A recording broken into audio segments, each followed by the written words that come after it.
Student, आज हम लोग जानेंगे इन नंबर के बारे में। इस नंबर जो भी है इसके एग्जाम्पल के साथ और डिफिनेशन के साथ जानने की कोशिश करेंगे। ठीक है। एक नंबर में है प्राकृत संख्या, जिसको इंग्लिश में बोलेंगे नेचुरल नंबर। दूसरा नंबर में है पूर्ण संख्या, जिसको बोलेंगे होल नंबर। तीसरे में है सम संख्या, जिसको इंग्लिश में बोलेंगे इवन नंबर। चौथे में है विषम संख्या, जिसको इंग्लिश में बोलेंगे ऑड नंबर। पांचवे में है परिमेय संख्या। क्या है? परिमेय संख्या, जिसको बोलेंगे इंग्लिश में रेशनल नंबर। फिर अगला नंबर है अपरिमेय संख्या। क्या है अगला? अपरिमेय संख्या, इसको इंग्लिश में बोलेंगे इरेशनल नंबर।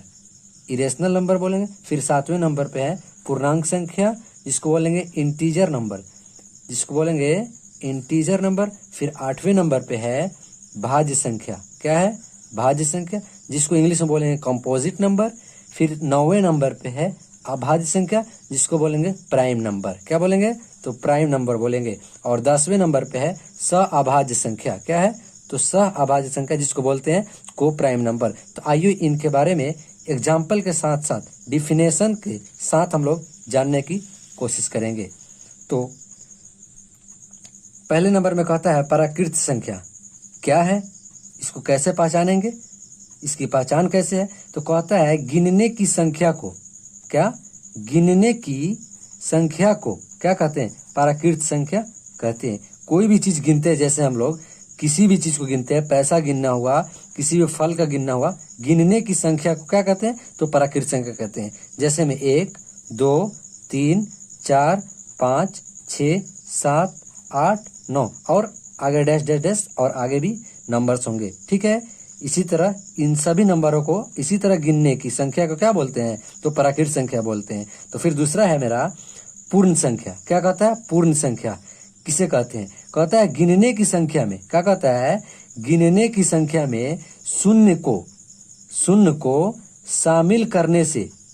कहता है गिनने की संख्या में शून्य को शामिल करने से जो संख्याएं प्राप्त होती है, मतलब जो संख्याएं बनती हैं, वह क्या कहलाता है? पूर्ण संख्या कहलाता है। वह पूर्ण संख्या कहलाता है। जैसे सिर्फ जीरो लगा के फिर वही गिनती स्टार्ट कर देंगे, जीरो लगा करके वही गिनती स्टार्ट कर देंगे, तो हो जाएगा हमारा 0, 1, 2, 3, 4, 5 डैश डैश डैश etc। इस तरह के संख्या को पूर्ण संख्या बोलेंगे। फिर अगला नंबर देखना है हमको सम संख्या। क्या है? 3 नंबर में है सम संख्या। ठीक है। जिन संख्याओं को बोलता है, जिन संख्याओं में दो से, यहाँ पे 2 लिखा हुआ है, जिन संख्याओं में 2 से पूरा पूरा भाग लगे। देखिए यहाँ पे लिखा हुआ है पूरा भाग लगे। कहता है जिन संख्याओं में 2 से पूरा पूरा भाग लगे वह सम संख्या कहलाती है। मतलब 2 से पूरा पूरा कट जाए। जैसे में ये सब संख्याएं 2 से कट जाएंगी, ये सब संख्याएं 2 से कटने वाली है, इन संख्याओं को क्या बोलेंगे? तो सम संख्या बोलेंगे। ठीक है। इसी तरह आगे हम लोग देखेंगे 4 नंबर में है विषम संख्या। क्या है? विषम संख्या। जिन संख्याओं में, कहता है जिन संख्याओं में 2 से पूरा पूरा भाग नहीं लगे वह विषम संख्या कहलाती है। फिर से एक बार और देखेंगे। कहता है जिन संख्याओं में 2 से पूरा पूरा भाग न लगे वह विषम संख्या कहलाती है। जैसे देखेंगे 1, 3, 5, 7, 9, 11 और 13। ठीक है। तो इन संख्याओं में देखिए, ध्यान से देखिए, इसमें 2 से भाग लगेंगे तो नहीं लगेंगे, तो ये सब संख्या क्या कहलाएगी? विषम संख्या कहलाएगी। ठीक है। इसी तरह 5वें नंबर पे आता है हमारा परिमेय संख्या। क्या आता है? परिमेय संख्या। कहता है वैसी संख्या कहता है वैसी संख्या जो p/q के रूप में हो, मतलब बट्टे के रूप में हो। ठीक है। जैसे 3/4, 5/6, 7/8 इस तरह के रूप में हो। कहता है वैसी संख्या जो p/q के रूप में लिखा जा सके, मतलब लिखा हो, p/q के रूप में लिखा हो, वह परिमेय संख्या कहलाती है। जैसे में 4/5, 2/5, 3/4, 8/3, √9/25, √16/49 इस तरह के संख्याएं क्या कहलाती हैं? तो परिमेय संख्या कहलाती है, जो मतलब बट्टे में लिखा रहे। ठीक है। इसी तरह आगे हम लोग देखेंगे जो 6 नंबर पे है।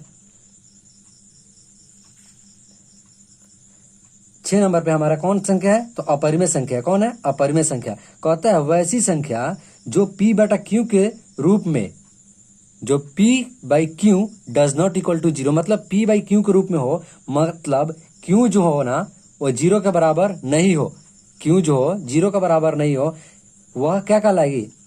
अपरिमेय संख्या कहलाएगी। क्या कहलाएगी? अपरिमेय संख्या कहलाएगी। जैसे देखेंगे √3, √5, √7, √2/7, √5/7 etc और सारे भी अंक इसी तरह होंगे। ठीक, अगला देखेंगे हम लोग पूर्णांक संख्या। क्या है? पूर्णांक संख्या कहता है शून्य को मिलाकर, कहता है, देखिए ध्यान से देखिएगा, शून्य को मिलाकर धनात्मक प्लस एवं ऋणात्मक माइनस संख्याओं के समूह को, मतलब धनात्मक संख्या और ऋणात्मक संख्याओं के समूह को क्या कहते हैं? तो पूर्ण संख्या कहते हैं। क्या कहते हैं? तो पूर्ण संख्या कहते हैं। एक बार और देखेंगे, कहता है धनात्मक संख्याओं और ऋणात्मक संख्याओं और शून्य को मिलाकर, क्या कहता है? शून्य को मिलाकर धनात्मक संख्याओं और ऋणात्मक संख्याओं को समूह का क्या कहते हैं? तो पूर्णांक संख्या कहते हैं। जैसे देखेंगे -3, -2, -1, फिर इसमें 0, फिर +1, +2, +3। देखिए इसमें माइनस भी है, 0 भी है, शून्य भी है और प्लस भी है। तो इन सभी समूहों को क्या बोलेंगे? इन सभी समूहों को क्या बोलेंगे? तो पूर्णांक संख्या बोलेंगे। ठीक, इसी तरह अगला हमारा है 8 नंबर में भाज्य संख्या। क्या है? भाज्य संख्या कहता है वे संख्याएं जो अपने तथा, देखिए ध्यान से देखिएगा, कह रहा है कि वे संख्याएं जो अपने तथा एक से अलावा निम्न संख्याएं से विभाजित हो जाए। फिर से देखिएगा, कहता है वे संख्याएं जो अपने तथा एक के अलावा, अपने तथा एक के अलावा निम्न संख्याओं से विभाजित हो जाए, मतलब अलग अलग कोई भी संख्या से विभाजित हो जाए, वह भाज्य संख्या कहलाती है।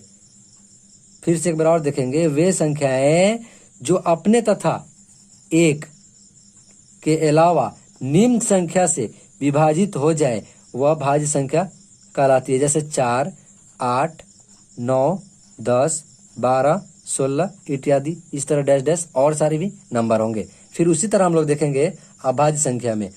अभाज्य संख्या कहता है वे संख्याएं जो अपने तथा, कहता है वे संख्याएं जो अपने तथा एक से, ध्यान से देखिएगा, वे संख्याएं जो अपने तथा एक से विभाजित हो कटे दूसरे कोई भी संख्या से न विभाजित हो।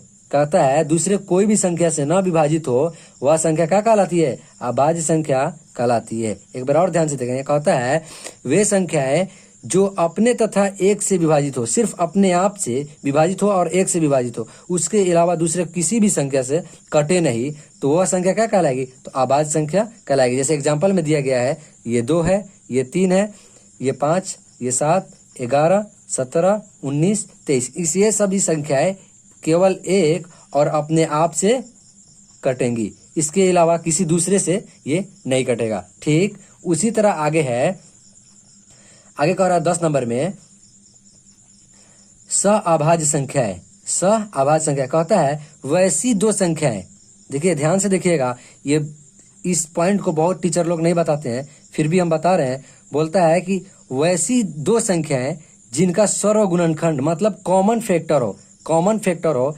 सिर्फ एक हो। क्या हो? कॉमन फैक्टर सिर्फ एक हो, जिसको हिंदी में बोलेंगे सर्वगुणनखंड एक हो, वह दोनों संख्याएं सअभाज्य संख्याएं कहलाती है। ध्यान से एक बार और देखिएगा, वैसी दो संख्याएं जिनका सर्वगुणनखंड सिर्फ एक हो, मतलब दो किसी भी नंबर को हम उसका फैक्टर करें तो दोनों में 1 आना चाहिए। ठीक है, 1 हो, वह दोनों संख्याएं सअभाज्य संख्याएं कहलाती है। एग्जाम्पल के तौर पे देखिए, जैसे हम देखिए यहाँ पे 4 का सर्वगुणनखंड, देखिए 4 का अगर सर्वगुणनखंड निकाला जाए तो 1 होगा, 1 से भी कटेंगे, 2 से भी कटेगा और 4 से भी कटेगा।